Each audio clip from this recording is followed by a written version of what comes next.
Hello there, I'm Thomas, the pilot flying the Airbus 340, A340-313X. In this flight, I'm also flying the Boeing 777-300ER, the Boeing 737-800, 900 NG, and the Airbus A320 and Airbus A330.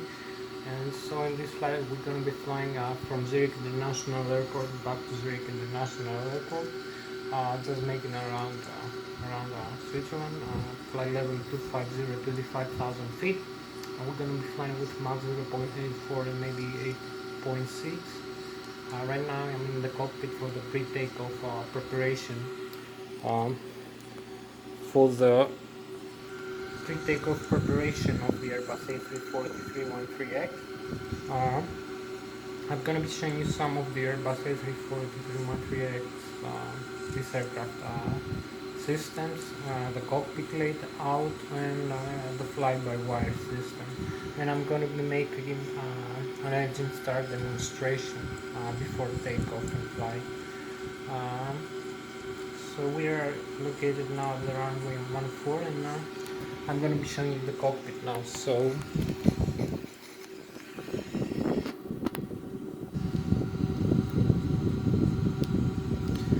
this is the cockpit of the Airbus A340-313X. You can see here the various instruments. Here we have the side stick, which is used to control the fly-by-wire system, which controls the flight controls. As you can see here, displayed in these plates, in the ECAM, in the lower ECAM, electronic centralized aircraft monitoring. So here we have the flight controls. Here is also the side stick I'm using to fly this aircraft. The Logitech Extreme 3D. So you can see it's pretty much the same with the Airbus side stick. It has the same kind of control, flight controls. So, but you can use it also for the Boeings instead of a yoke. So when I move left and right, the side stick, the spoilers and the ailerons move the same way, and the chains the differential pressure between the left and right, making the aircraft to turn bang roll left or right. And when I pitch up and down the side stick, so is the aircraft pitching up and down the horizontal stabilizer elevator, as you can see. And so is the same movement displayed here in the simulator. So I will be showing you now. Here you can see the side stick inside the aircraft. Here is the primary flight display. Here is the flight director and the vertical and horizontal guidance of the aircraft. So when I move the side stick around, you can see the flight controls movement. It's depicted in the fly-by-wire system as a change in a load factor. When the aircraft turns, the load factor changes in the wings. So it changes from 0G to like 2 or 2.5G maximum, depending whether you have flaps or not. So this is what happens in the fly-by-wire system. It requires a G load change, G factor, an acceleration factor for the aircraft, not actually the flight controls movement in direct flow, as it happens if we disconnect all the flight control primary flight control computers and fly only with the secondary flight control computers. We fly in direct flow. So the flight controls movement is proportional to the side stick in direct flow, but in normal low it's only in the ground when you take off and land. After takeoff there is a G load request for the aircraft, so a G factor load request. So the aircraft maintains its stability in flight using the G loads and the trim system and the flight control computers. So this is some of the inside of the Airbus A340 now. So if I come over here, you can see the engines. We're gonna make an engine start demonstration in a while. So here we have the virtual cockpit, as you can see, the side stick, and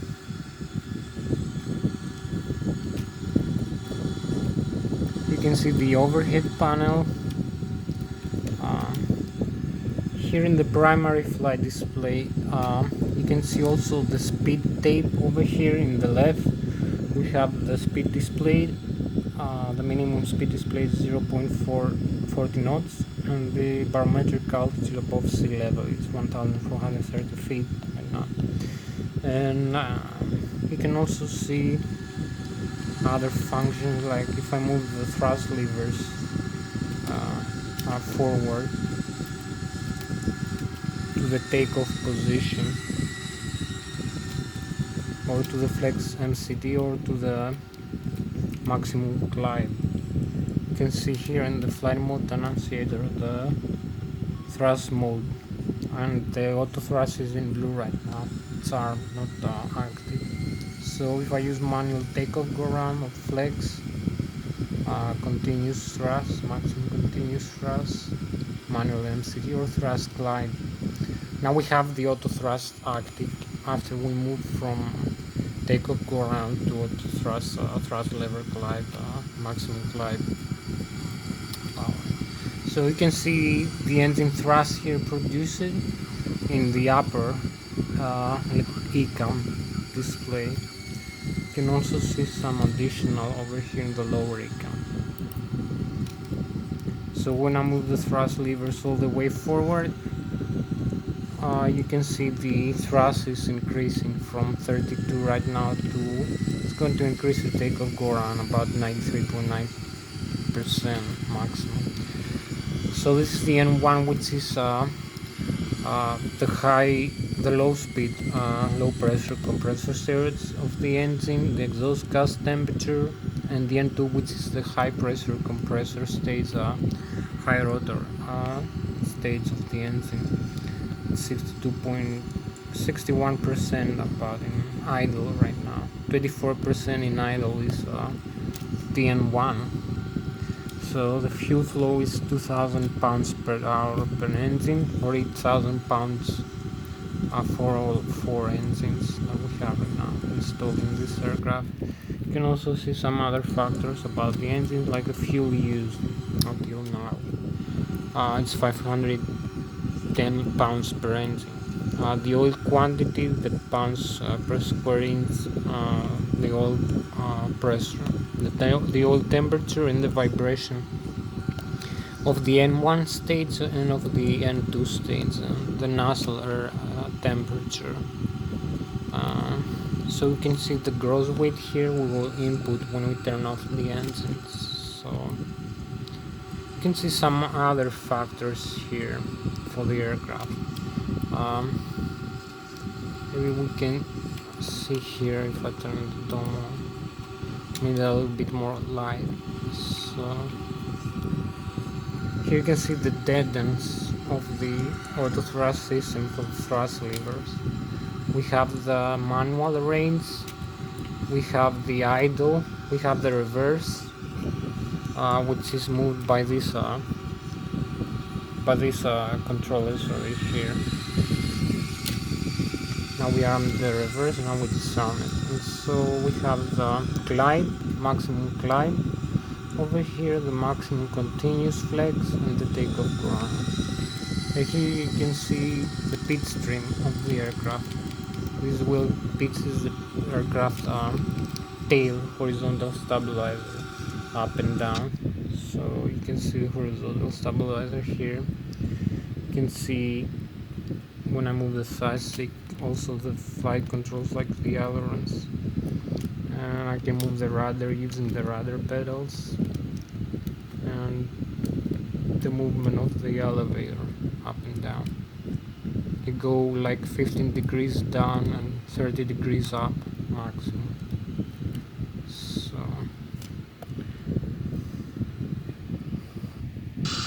I will show you this view. You can see the flight controls, the ailerons, and the spoilers, and I move them up and down, and the other wing also. So this changes the attitude of the moment of the center of gravity of the aircraft, and makes the aircraft more tail or nose heavy, or it makes it very stable when you fly, so you can fly with hands off. Here you can see the flight control unit, the autopilot. We have the autopilot airspeed here.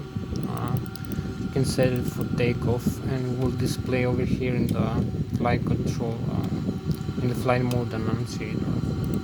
So if I increase the altitude here, let's say 5,000 feet, it will display here the altitude selected and airspeed selected. And we can add more modes over here. You can see the navigation display. We have the information display like the flight plan, the airports, the waypoints.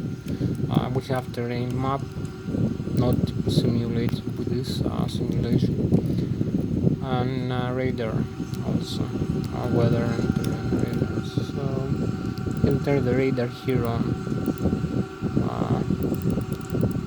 Turn this in the map, so I will set the maximum gain here, and I can turn off also the transponder. It's already on, and set it in the all. Yeah, we have the all displayed here, all traffic. So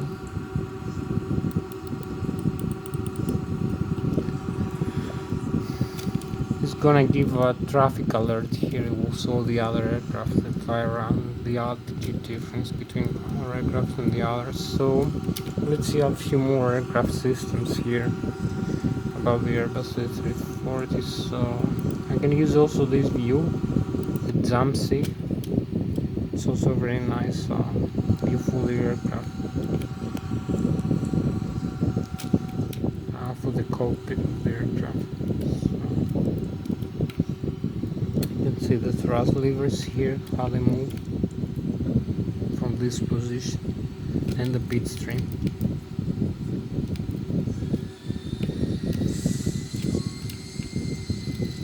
You can see also the side stick maybe if I move around a little bit. So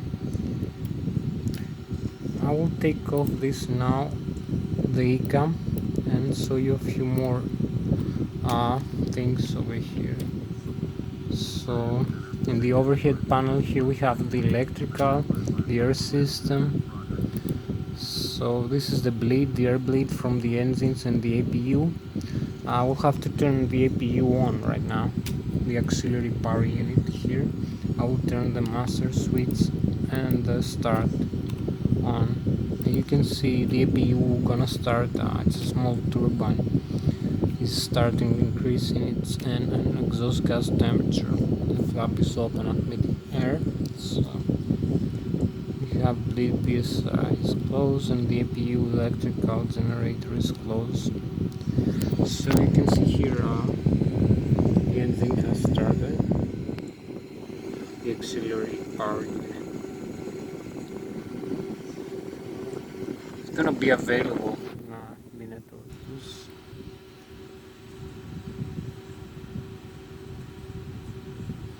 You can see here in the electrical, we have no APU right now, it's off. The APU generator from the alternate here in the electrical, so it's gonna be on in a couple of minutes. Here it is. It's building up its voltage. This is a small turbine I show you now. We're gonna use this for engine start. See, the APU now is fully available. It displays the electrical power produced here, and we have the bleed air here. So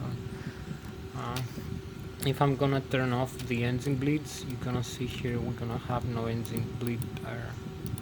So I will also turn on the ADIs here, and probe heat and the window heat. So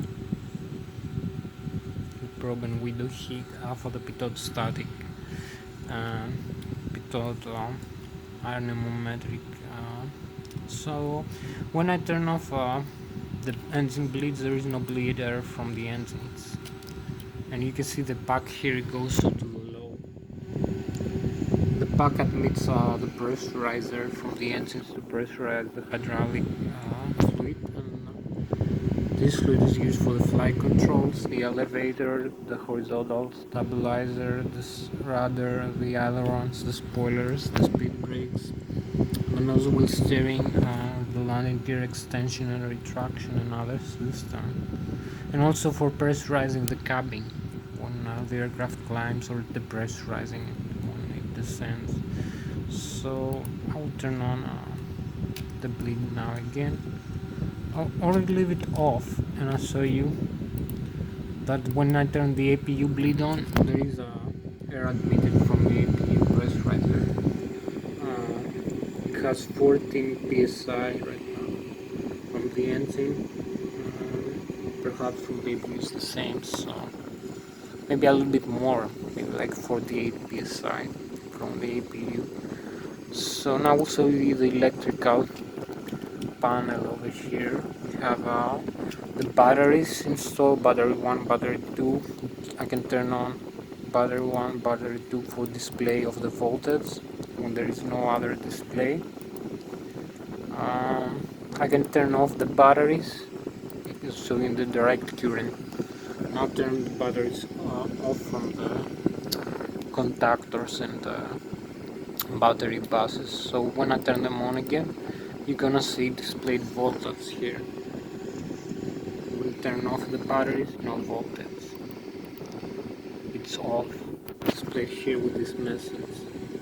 So I will show you now. If I turn off, you can see generator 1, generator 2, generator 3 and generator 4.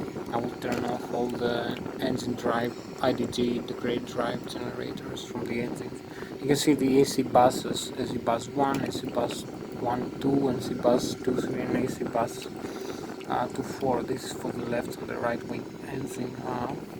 The grade drive generators which produce alternate current. So I come back here in the alternate current page, and I will show you turn off the engines generators, and you can see there is no electrical power from the engines right now, driving generator. If I turn the APU off, you can see there is no electrical alternate power at all for the aircraft.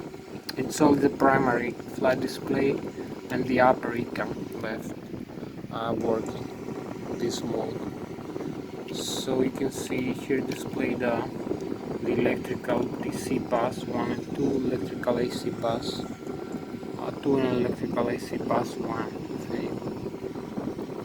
If I can turn all the buses off right now. Generator 3 also off, generator 4 off. You can see displayed here 1 and 2 off. So I will turn them on again and turn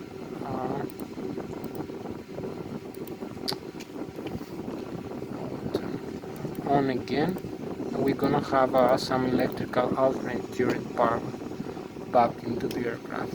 So you can see the electricity is coming back again. It's normal modes. So before we only had the batteries on, so that's why we have only 2 displays over here working. You can see here the generator 1 and generator 2 is the left wing, engine 1 and 2, and then it's in 2 and 3 displayed, and the APU generator. So this is so much for the electric. I think I will show you some. We have also the bus ties here, on and off, and the galleys and the commercial. And the access feed, the APU battery, I can turn on and off. So you can see when the engines are working, the grade drive generators, they turn the alternate current into direct current through the buses. So through the static inverters, transformer rectifiers actually, not static inverters. So the transformer rectifier 1 and transformer rectifier 2, which supplies with direct current to cover the batteries and also to charge the batteries. So when I connect this back again, you can see now I turn off the left wing engine, we have the right wing engine off, and we have only the APU on. So I can select having only the engine generator 1 or engine generator 2, either way. You can see the modes here change. The electrical contactor management systems changing the path supply. It also affects in the direct current and the alternate current. So we have alternate current 115 volts right now, 48% load, 399 Hz by Z1. We have 116 volts, 400 Hz from the APU, 40% load. We also have the external A and external B, so I will turn on everything right now. Here we are. So I will also show you some of the, I will turn the APU battery on again. When we have no AC power, alternate current AC power, I'll turn off this, so we only have the batteries now again. So the batteries feed the aircraft with the static inverter over here. Sensor transformer, the batteries, transformer rectifiers. Here the static inverter supplies alternate current from direct current of the batteries, about 2,500 kilovolts. The engine supplies 75,000 kilovolts each one. So we have 75,000 times 4 for each engine. It's 300,000 kilovolts from the engines. And the APU is supplying about the same. So I will show you now the fuel panel. Over here we have the left wing and the right wing fuel. We have we have the pumps here, the primary pumps. I will turn them off, all the primary pumps off. You can see the aircraft is supplied by fuel with the standby pumps.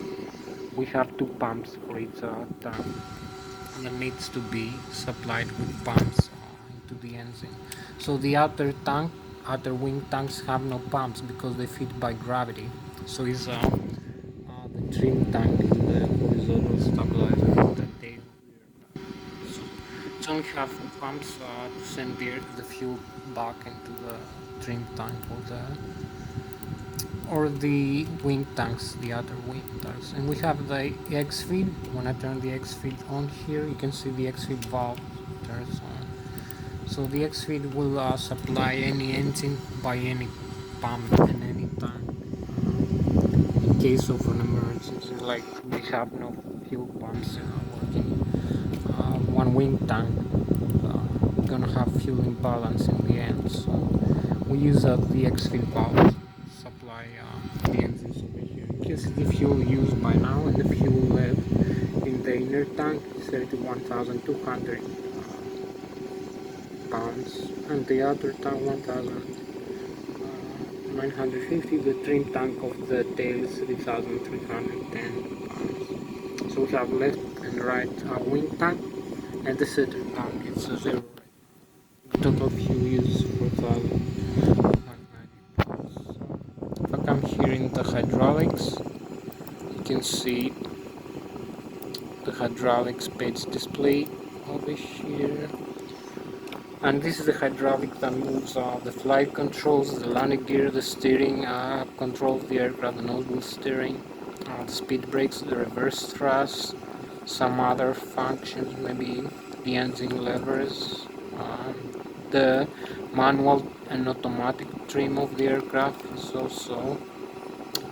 The automatic trim is electrically controlled by hydraulically actuated, so the flight controls are also electrically controlled and hydraulically actuated, but the rudder pedals, when you move the rudder pedals, only hydraulic power as far as I remember. The electrical control is only for the pedal travel limit and the rudder limit. So you can see we have one hydraulic pump with green.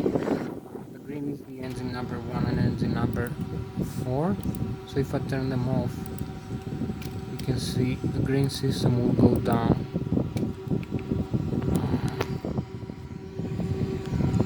I turn off also the yellow.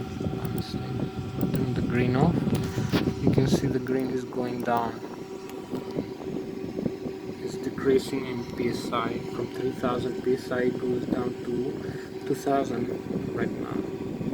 It goes down very quickly because it's fed by two engines. So if I turn off the blue and the yellow, it's gonna happen the same thing. But we also have you can turn off the blue, I believe, but it gives me a fault in the blue. It doesn't turn on. So if I turn the electrical on, we're gonna have electrical power from the electric standby generators, not from the engine driving, but the turbofan engine shaft through how do you call it, a belt in a big right generator. So you can see we have it back 3000 psi again. So I will turn on the green again and the yellow. So we have both the electrical and the engine driven generators now. So I will come over here and make the engine start demonstration. I will turn off all the engines now. You can see that displayed over here. The engines are out right now. So also the engines are here in the lower icon. So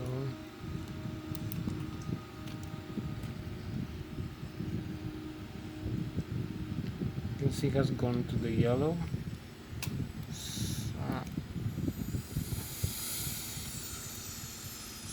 The working engine right now, so you can see the engine spinner. It has stopped in both the left and the right one. So I will show you the left wing first. So you can see the exhaust displayed here. We'll come over here, turn, we have the APU bleed on, so turn the packs off and turn the bleed isolation valve to the closed position. So we're gonna have engine bleed air from the APU only to the left wing. This is gonna pressurize more the left wing engines because we need more pressurized air and for starting one side wing engines. So we're gonna turn this to the ignition, start the engine start selector. We have the engine mode selector, as they also call it. The engine start selector, we're gonna turn the left wing engine 1 and engine 2 on. So gonna come here again, you're gonna see the engine is building up its thrust and its pressures. So you're gonna see the fuel flow increase in a while. So here we have it. You can see the engine spinning again over here in the wing. Okay, you can see the fuel flow is increasing. Will go up to 2000 pounds per engine per hour, while the right wing engine is still off. Both right wing engines. So here we have it. Let's go over here. We're gonna turn this to the open position. I'm gonna leave the packs off. We can turn them on right now. We have a lot of pressure from the engine. I'm gonna turn on the engine master switches 3 and 4 right now. This is going to initiate the FADEC and also the engine starter with small turbine in the engine. And it's also gonna give this message when we have the high and the low pressure fuel valves on. can see the engine fuel is increasing here, the fuel flow. When the N2 reaches like you can see the right wing engines now when the fuel flow when the N2, the high pressure starter stage, the high pressure compressor, the high speed starter stage of the engines reaching like 20% more is initiated the high pressure fuel valve. I think the low pressure fuel valve is like when we start the engine start selector here in the on. But this is only a small amount of fuel, like 200 pounds an hour. So I'm gonna come here over here again and turn this in the auto position. I'm gonna leave the engine master switch mode selector in the ignition, start continuous ignition because we have ice in condition and snow, so we may have a flame out. So everything is configured right here. I forgot to do this with the fuel, the gross weight you have to do before. So it has to be like 150 maybe, like maybe fuel on board. So maybe we have 150 and 35, 185,000 kilograms. I'm not sure. Not a lot right now, so maybe I'll have to turn off an engine, I'm not sure. So forget about this stage, we're gonna make just the flight. Reserve crossway. Okay.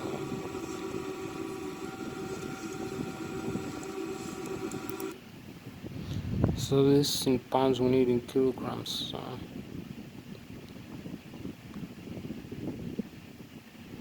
190,000 kilograms. But it's not allowing me to do that because we have the engines on.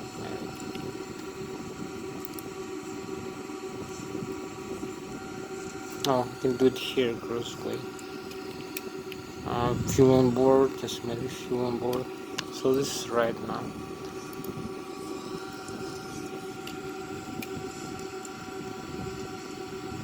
It's not showing the weight in pounds.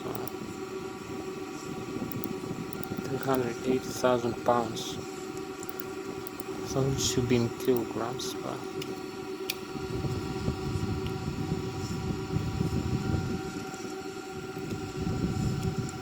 so I'll have to solve this in pounds, not in kilograms. So we correct this mistake. Now we can use we're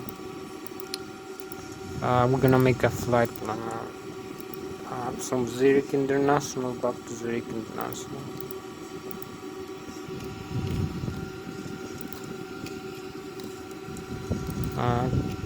Cruising flight 25,000 feet and align the IRS. So we're gonna have a flight plan displayed over here in a while, so I'm gonna make very fast this flight.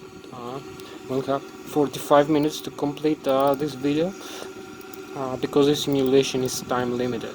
So I'm gonna use the departure airport over here.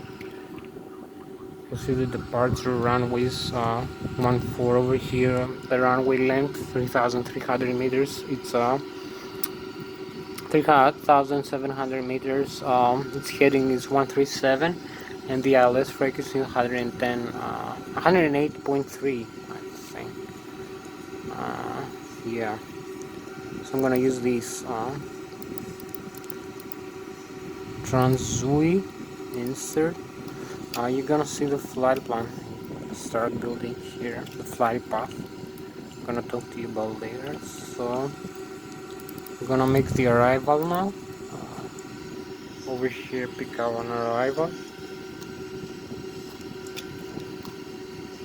Arrival runway, same one, the same ILS frequency and heading, and the standard terminal arrival waypoint fixes and waypoint altitude. So we're gonna close the discontinuity over here and make the performance. I'm gonna use flaps 2.5 degrees, maybe up. So we want like 145, 150 and 155. We rotate 150 and we do 155. So you can see also the message displayed here. Now we have all the modes arm. We have the V speeds. The heading is gonna be automatic. I'm gonna set a higher altitude here, like the one we're gonna reach in the highest point of flight. I'm gonna turn the ILS frequency on here. You can see the ILS is tuned right now. On the primary flight display, we have the ILS frequency and the ILS magenta diamond here. And this cross represents the heading. We have to align the runway heading, the aircraft orientation. So we have the modes here: climb and nav arm. We have the altitude we're gonna fly set up from the autopilot unit 25,100 feet. The heading is gonna be automatic, so the airspeed automatic.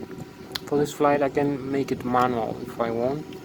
So we have the V1 145 and the V2 155 knots. And the rotate is 150 knots. You can see some other, when I move the side stick, as I was telling you, this is the guidance of the aircraft. You can see the radio altitude. You can see the degrees here in pitch up and pitch down. We're gonna have, and the bank angle degrees is gonna display here. So here is for the ILS some Hatsios cycles. So this is set up correctly. I'm gonna use the flaps 2 here position. You can see I can use even full down or any other setting. Here is the speed brake. And she actually use it in the arm position. So here is the frequencies. I can tune on the ILS frequency here. We have it already. CRS 136, which is correct for takeoff. So you can see the flight path we're gonna follow over here in the flight plan. If I decrease this range here, you're gonna see better how we're gonna take off and climb over here. So maybe I'm gonna leave this higher range.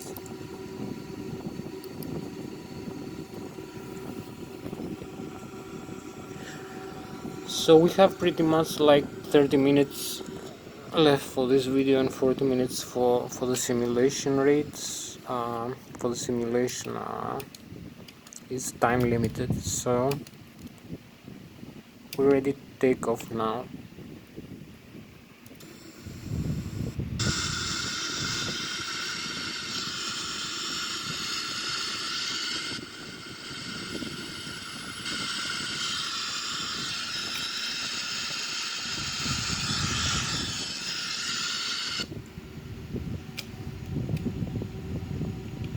So I can use also the lights here, the landing lights.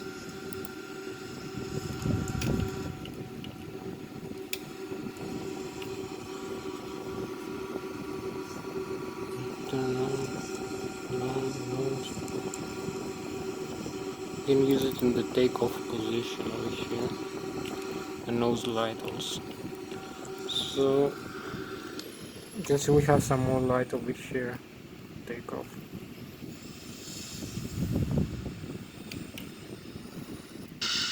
We have all the other lights on, so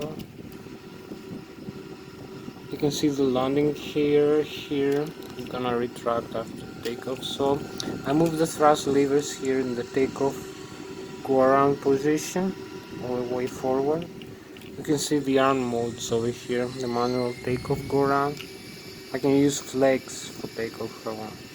Manual continuous thrust. You can see the SRS on the runway and the climbing up. So we have one flight director doing auto thrust on. I'm gonna use this to pitch up the aircraft in takeoff. So I disarm the parking brakes. And here we go.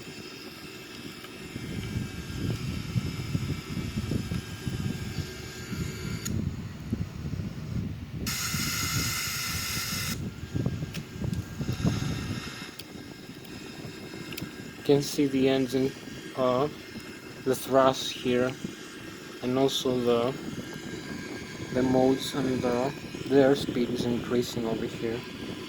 The airspeed indicator, we need like 100. Now we have the rotate, start the rotation, and take off. Retract the landing gear. So here we have it for the takeoff of the Airbus A340 313X.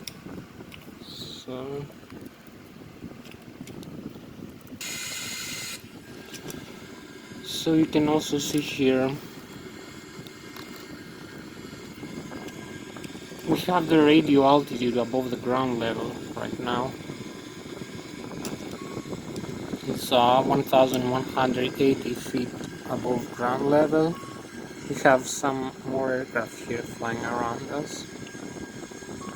I'm gonna start banking for the flight path.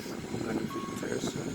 Our barometric altitude above sea level right now is 2,940 feet. You can see the modes are now, it's different, it's open glide. We still have 1,600 feet radio altitude. You can see the frequencies tuned over here. So we are 1,800 feet above the ground level. You can see how it turned the aircraft here. How it's up, it's down.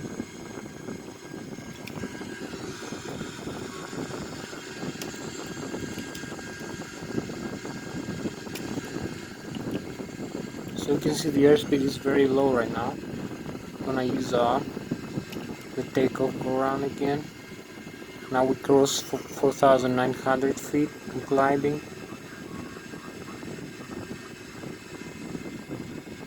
We have the thrust climb right now. Just have to decrease the rate of climb. You can see the airspeed request is increasing from the thrust. You can see here we have the slots for extending the slot speed.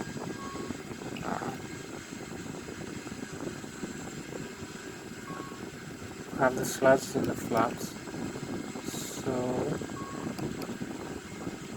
I'm gonna use the manual takeoff go around to increase the thrust a little bit more. Now we have slots, now we have flaps. I have flaps at 2, slots at 1. Flaps position 1. So when I move this up and down, you can see the flaps and slots setting changing. This allows more airspeed. So here we have it. The altitude is increasing. Let's see a view outside as we're flying around. Have a nice view of the Airbus A340 313X right now. Gonna keep gliding over here. Like another 30 minutes for this flight. We use a lot of time talking about how to fly this aircraft, how the systems work. So let's see some of the views now. It's a nice view outside.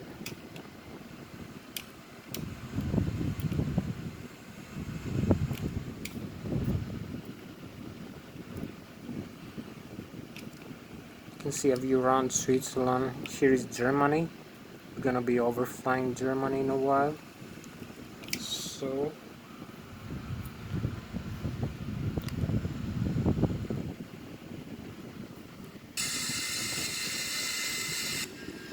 we have another 30 minutes for this flight, hopefully. So we're gonna make it smooth as possible.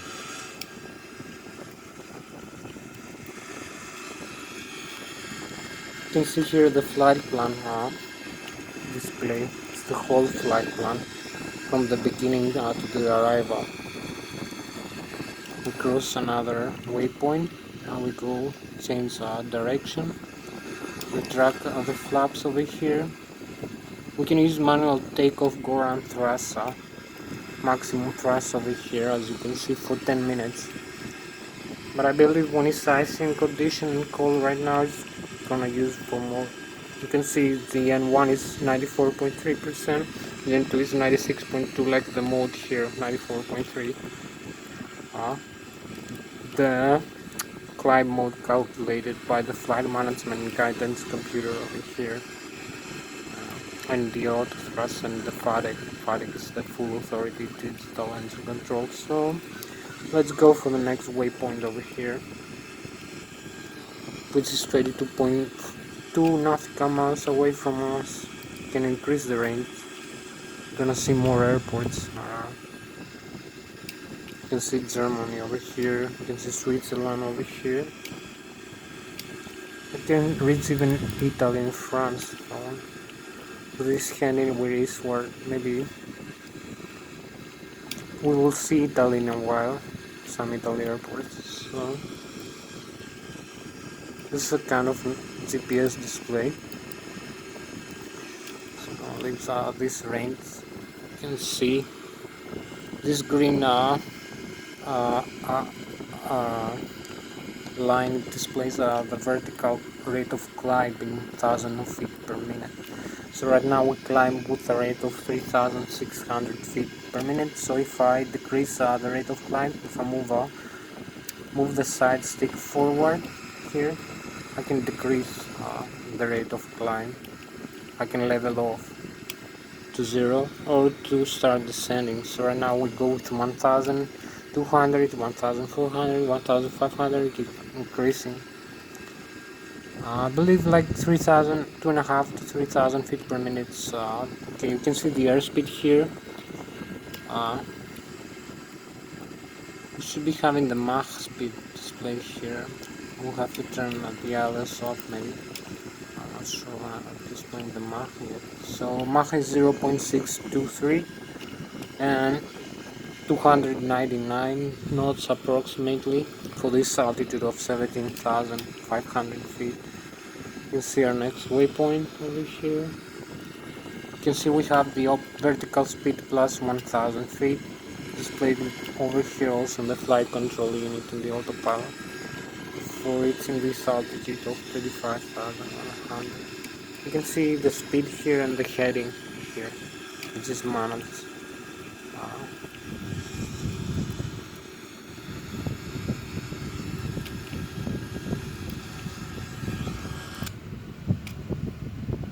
It's managed by the autopilot.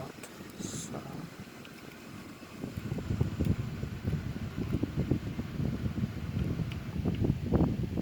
we have a nice view of the Airbus A340 313X. A nice outside view.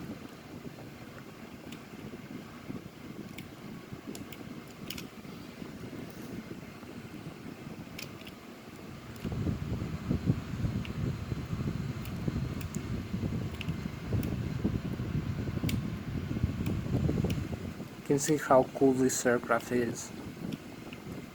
Cool looking and safe to fly. So we also have a nice view of the Switzerland here, and Germany this way also, and you can see the galaxies above us. So we also start having the chemtrails now, as you can see. Here we have it. Chemtrails and contrails. So we have like 20 more minutes for this flight, 25 minutes. So let's enjoy that. So we keep climbing past 23,000 feet. So let's have a better view here. The chemtrails.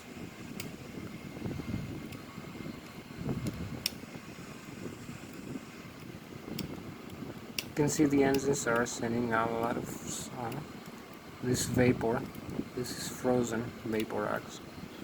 It crystallizes in this high altitude with this cold. It's like minus 35 degrees right now, maybe minus 40. So here we cross 34,000 feet. And here we are level off now at the maximum. We pass a little bit, so I'm gonna have to descend a little bit, a few feet to level off here. We're also gonna start turning back into the airport. So we're gonna reach our maximum airspeed right now, unless I use the speed here. So I'm gonna start making a smooth turn right now. You can see the auto thrust, auto flight here. Have to use the climb, then this is gonna fix the speed as we want it, and the altitude, and it's gonna trim automatically the tail of the aircraft to stabilize the center of gravity. So I will show you the flight controls here. You can see how we stabilize the aircraft in this altitude, 35,000 feet, 100. So you can see how reactive the fly-by-wire system is in controlling the aircraft altitude as we try to turn back into the airport. So I have to null the rate of flight to level off about 35,100 feet. So right now the auto flight is requesting a G-load turn. It's like depending on the degrees of the turn. Right now we turn about 30 degrees turn. So this is about 1.7 maybe G's approximately. I think 45 degrees is 2 G's and 66.7 degrees is like 2.5 G turn. So this may be a little bit less, maybe 1.5 G turn request. So this is what the flight control computers are doing. It's also using a lot of other systems besides the flight controls, like the fuel and weight control computer unit, which calculates the center of gravity of the aircraft is changing when we burn fuel. So there are many computers into this modes of flight. The fly-by-wire system. So it has some cool view of the chemtrails again.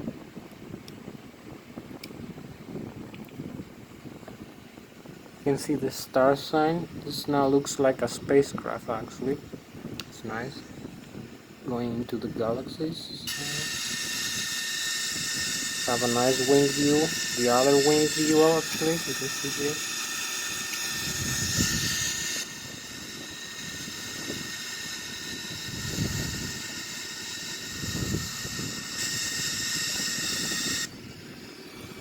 So here we turn.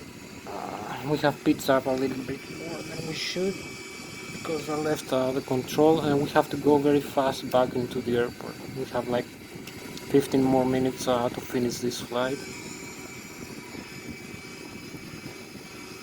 15 or 20 minutes.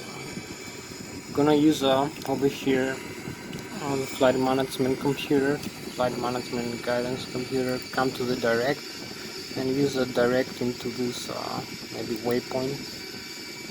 Let's see how it changes in the flight plan. I'm gonna fly over here and then to Lszh 14. You can fly direct to Lszh 14, the final fix. You can see the runway here displayed of the airport as we're going back to Zurich. We are now overflying Germany here.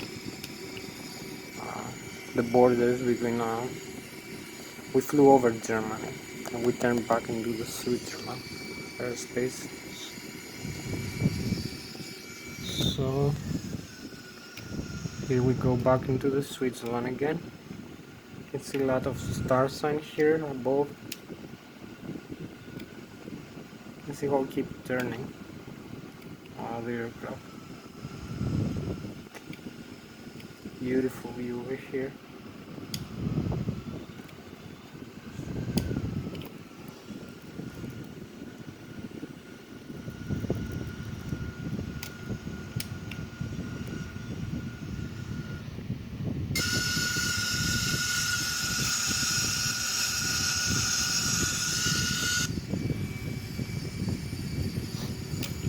So here we are again.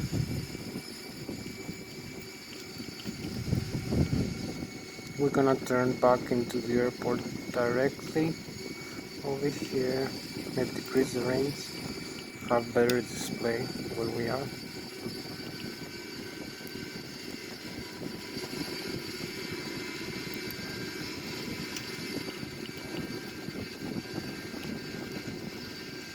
So we need to fly directly. We're gonna use the last waypoint over here.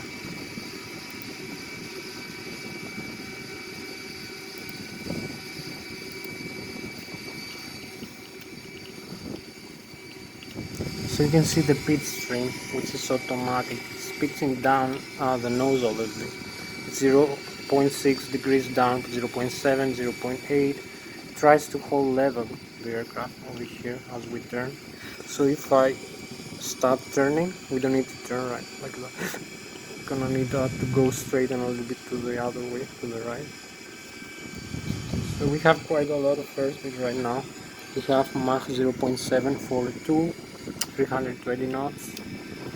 Going back into the airport, it's 43.2 nautical, 42.7 nautical miles away, 42.5, 0.4, 0.3. Keep closer and closer. We're gonna start descending a while. Descend to a lower altitude for the final fix before turning to the aircraft last flight path to land. The long final fix, which is the F144 that I saw you, and this is about 10 nautical miles away from the airport. Short final and the runway. So here we have another view of the Switzerland and Germany.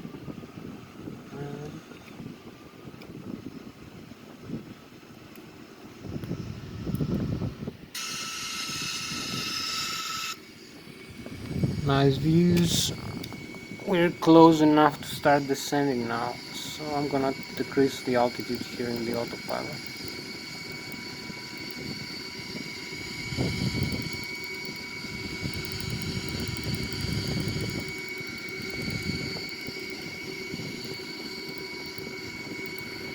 To the final fix altitude that we need. Maybe we're gonna use a less thrust right now as we descend. We use 66.6 for this high-speed descent path. If I increase the rate of descent, the thrust levers stay the same way they are, but the auto thrust they don't move around like the Boeings, but the auto thrust requires a less airspeed. So I can fix the airspeed using this also.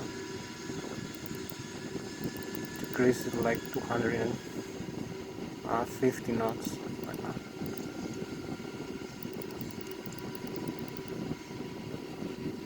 And maybe rate of descent like minus 2200. You can see everything displayed here in the autopilot. Flight control unit is also displayed here.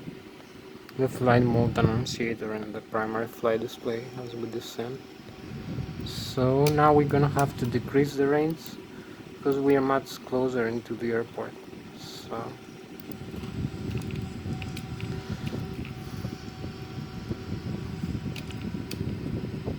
we are only 24.6 nautical miles away from the long final fix. We have like 10 more minutes left for this flight. So maybe use a little bit more airspeed.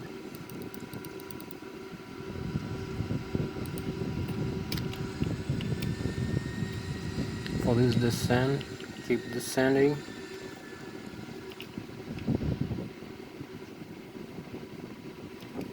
Maybe extend the speed brakes. A little bit is going to help to increase the rate of descent and control the airspeed in our flight path.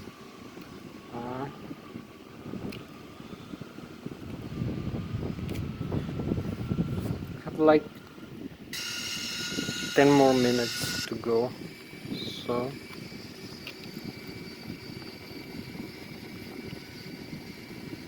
We're in a good position, maybe a little bit more thrust here.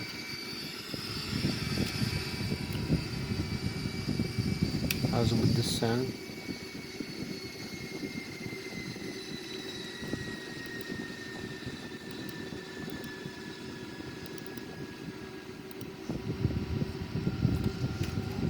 To 90 knots. So here we have it, overspeed a little bit. So we extend the speed brakes. Decrease the thrust to idle. We can use manually idle thrust, leave it here by the auto thrust. So decrease the range here. We're much closer into the airport. We're like 13.7 nautical miles. We're at 15,000 feet. So we have to decrease the airspeed now to a better managed speed. 255 maybe. Turn on the localizer. Activate the approach. Performance. Activate approach here. Confirm approach. Here we have it. We can set this, but I have no time to set all the values over here. So we'll have to do it more manually. Thinking about the airspeed, so this is a good position as we descend here. You can see the airport and the runway here. Have 10 more minutes to go. And this is it.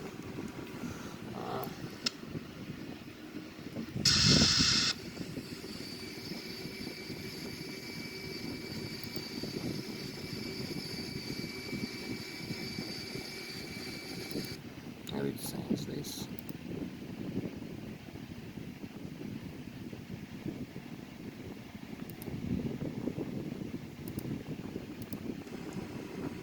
It's gonna change the traffic a little bit. So keep descending. We're in a good position right now. We have another one. We have a Bombardier Learjet. It's going down full line. So someone is trying to take our position as we descend. So maybe we have no runway 14 available. We'll make it for runway 16. Gonna see. We have other traffic in the runway.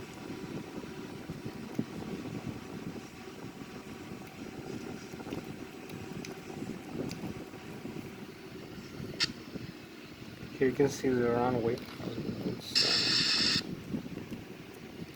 So now we need to come a little bit lower in terms of this. Turn the ILS on. Maybe decrease the speed even further.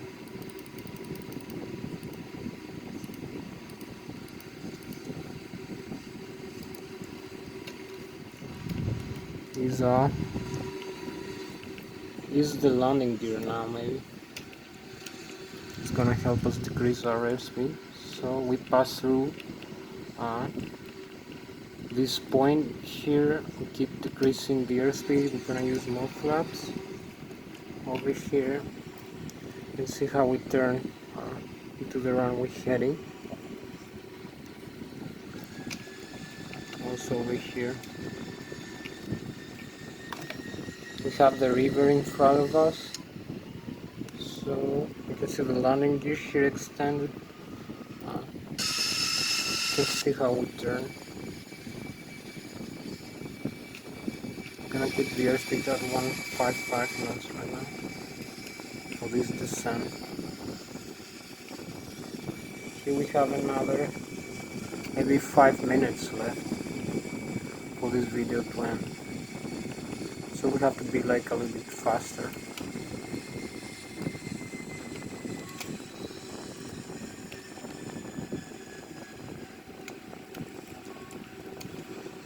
So use a little bit more of that, more flaps.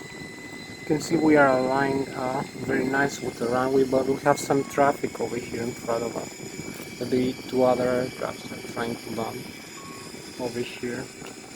You can see displayed with this diamond, white diamond. So maybe a little bit Less airspeed, I don't know. We have an ILS approach right now. We have the speed, the altitude, the localizer. The speed is set manually. The heading is automatic. So have to descend a little bit further. See the runway here.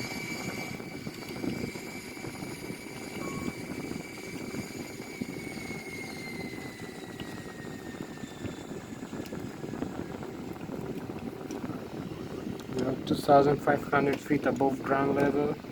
Keep descending. So maybe we're gonna make it for this runway, I'm not sure.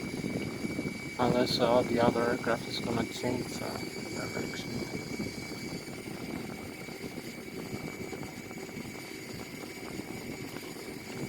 I'm gonna try to keep it as low as possible. So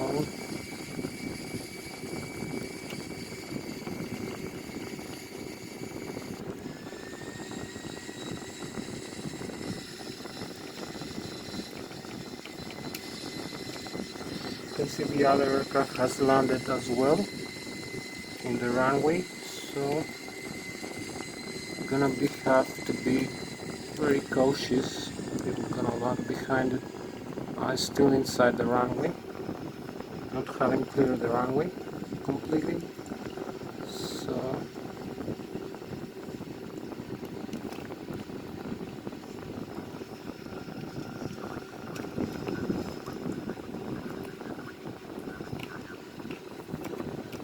1,000 feet above ground level. I believe we are clear of the traffic right now.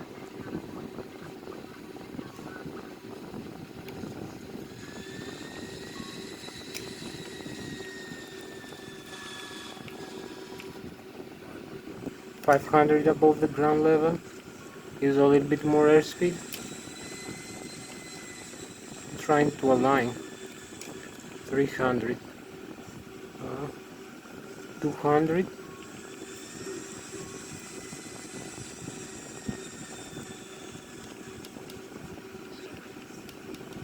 So here we are. 50, 40, 30, 10. Brakes and reverse thrust. I'm trying to align a little bit. So here we are, just landed. Very safely. We made very smooth landing. A very quick kind of braking action. We slowed down very quickly. Now we still have the aircraft in front of us.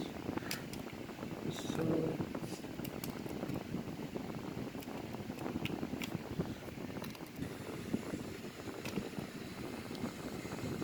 I really don't know how we managed to slow down so quickly, so I was trying to keep a slower speed to let the traffic in front. So here we are. I can disarm the parking brakes here. I'm gonna start moving to the runway. Disengage the reverse thrust. So here we go.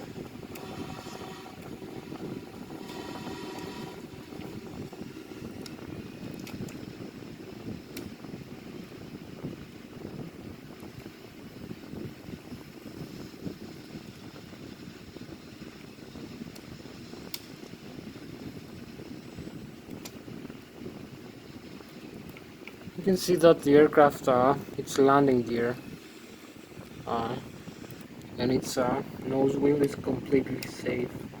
There is no damage in the nose wheel or the tires. There is no blown tires in the landing gear and the nose wheel over here. So here we have it. Landing gear, nose wheel, no blown tires.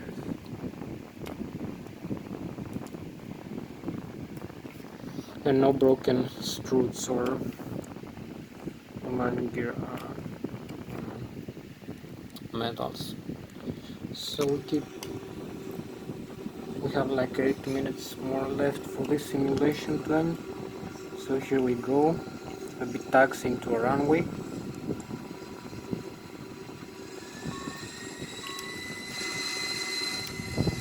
Use a little bit more thrust.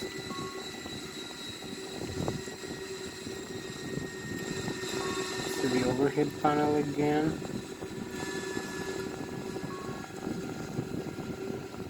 You can see where the other aircraft has turned. I'm gonna turn over there too. So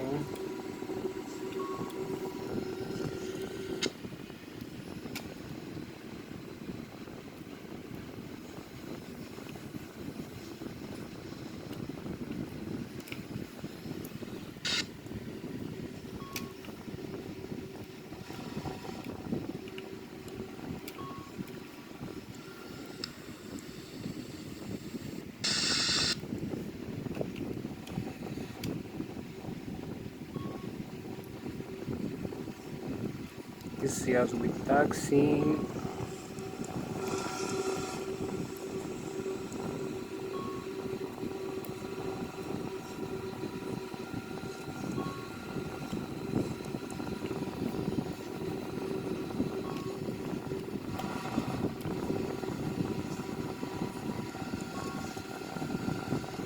So we can turn around here.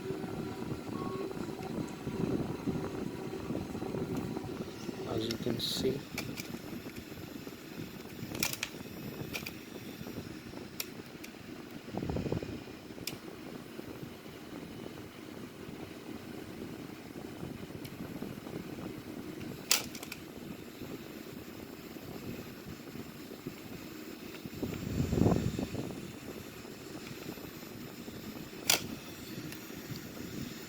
So here we have it.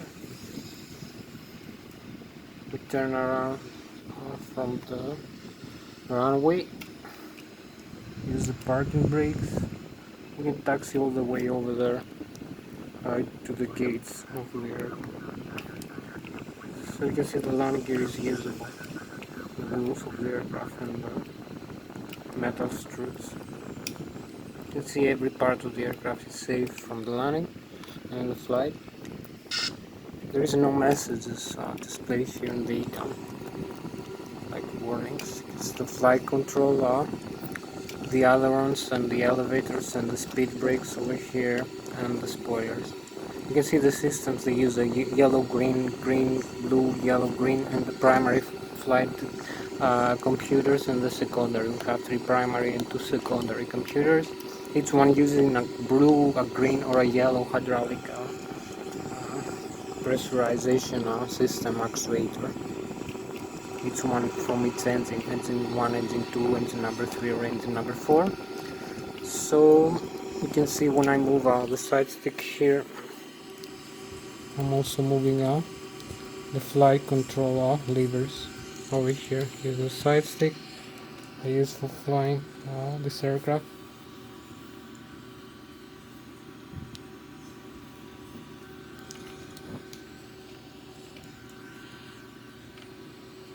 You can see the flight controls move around respectively with the fly-by-wire.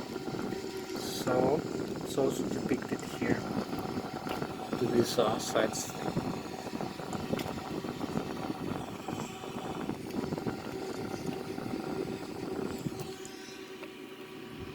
You can see how much I turn, and you can see the limit here. You can see the rudder only has green, blue, and yellow.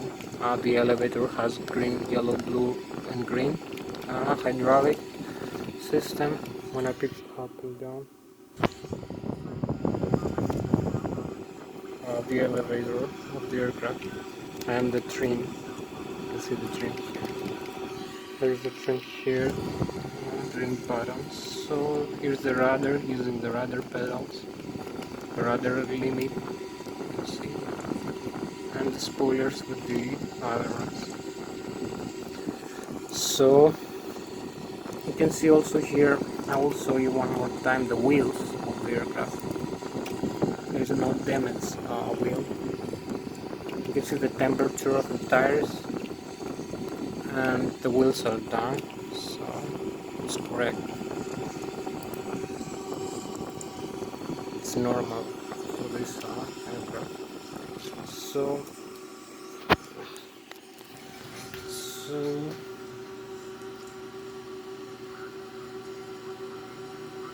So that was Thomas the pilot flying the Airbus A340-313X aircraft in this flight from Zurich International Airport back to Zurich International Airport in Zurich and overflying Germany and Switzerland. So I thank you for watching this video. I'm gonna make another flight maybe next time with the Boeing 737-800 or 900. Maybe another flight with the Airbus A340 or transatlantic. So thank you for joining this video. We made a Airbus A340 system presentation and engine start demonstration before the flight. So thank you very much.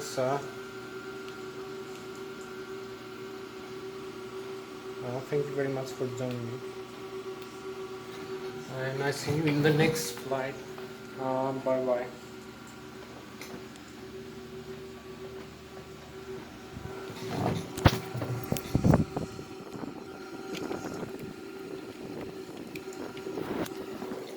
I hope you can see. So I will talk to you in another flight more in depth about the systems of the Airbus and the Boeing aircraft as much as I can read and remember. So thank you very much. See you next time. Bye bye.